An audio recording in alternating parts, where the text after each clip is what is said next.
Hello Pokemon lovers and welcome to a brand new episode of Rating All Pokemon, where I rate different Pokemon each week, in order of number. Yeah. Okay, before I start, I wanna just say hello. Hey, what up guys? I just wanna know how you're doing. How are you feeling today?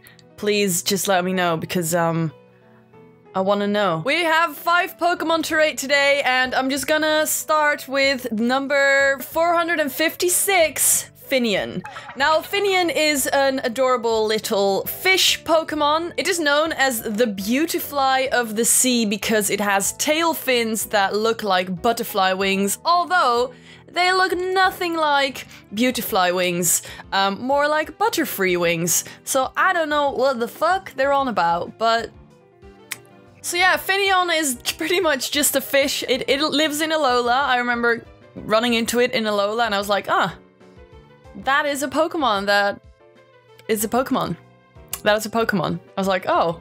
My boyfriend was like, is that a new Alolan Pokemon? I was like, no, it existed for a while. It's just that no one remembers. Finneon has these illuminating bits of scales on its skin. If light hits it, like, it shines and it is a way of camouflage or something. I think it would make it more visible, but sure.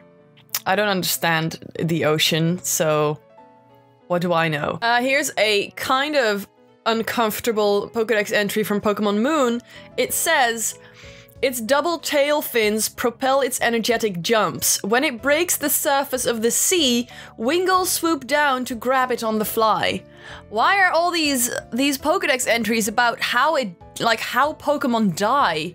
I don't want to know that. Can't you just tell me it swims around and lives a happy life? Apparently, Finian's fins resemble the butterfly sweetwater fish, and that is one hella ugly fish. It looks nothing like it. I don't know what I don't understand, because that is one ugly ass fish. And as I mentioned before, it has tails that look like butterfly wings, and it also is kind of like those neon tetra fish. You can always buy them for your aquarium. They're like these little shiny fish that if you shine light on them, they're like, oh, you can see them.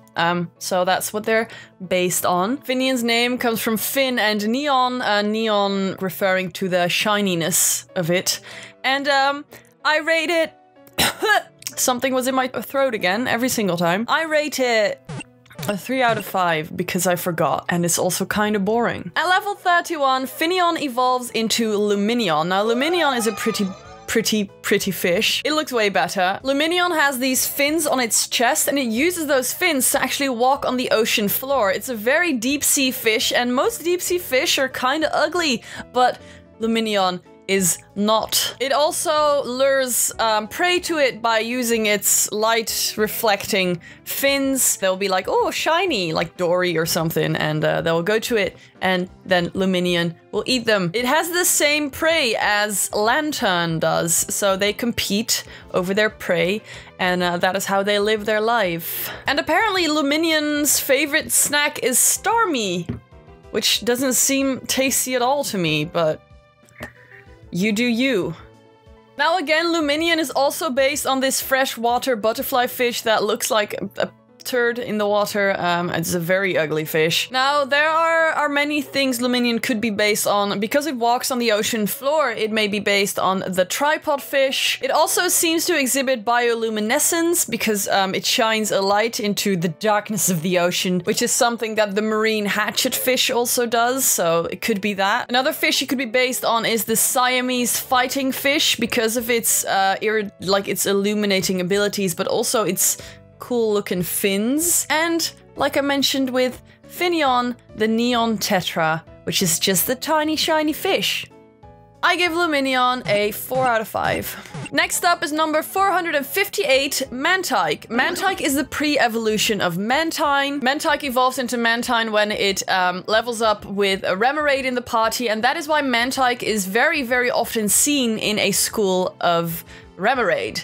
So it just chills with them, and then it might evolve and be cool. Mantyke is based on a baby stingray. I love baby stingrays. Can we just talk about how cute those are when they're like on their on the side of the glass, and there you have like little faces on the bottom. Absolutely adorable.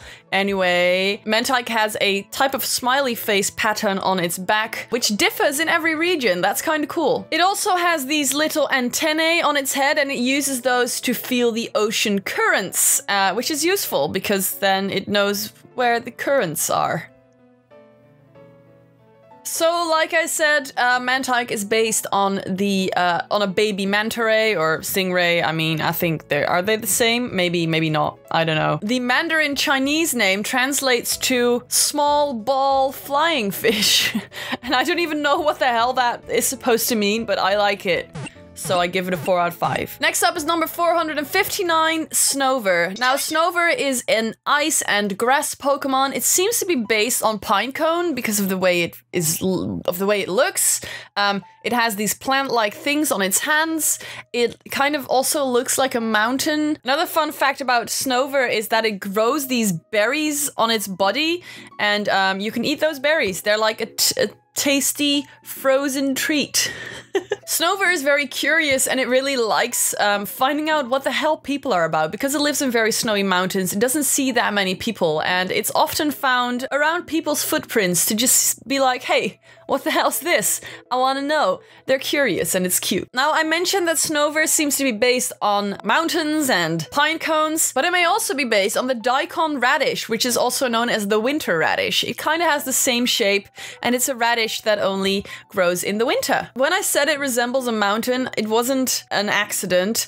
It actually seems to have the kanji symbol for mountain on its little top of its head. Snover's name is probably based on the phrase snowed over, but shortened, and I think that is pretty cool. I like Snover. I think it's a pretty, like, decent designed and well thought of Pokemon, so I'm gonna give it a 5 out of 5. But Snover evolves into this majestic being named Abomasnow. It evolves into this guy at level 40. Abomasnow is based on the abominable snowman. Now, I think that's dope. I believe in the abominable snowman. That is a real thing.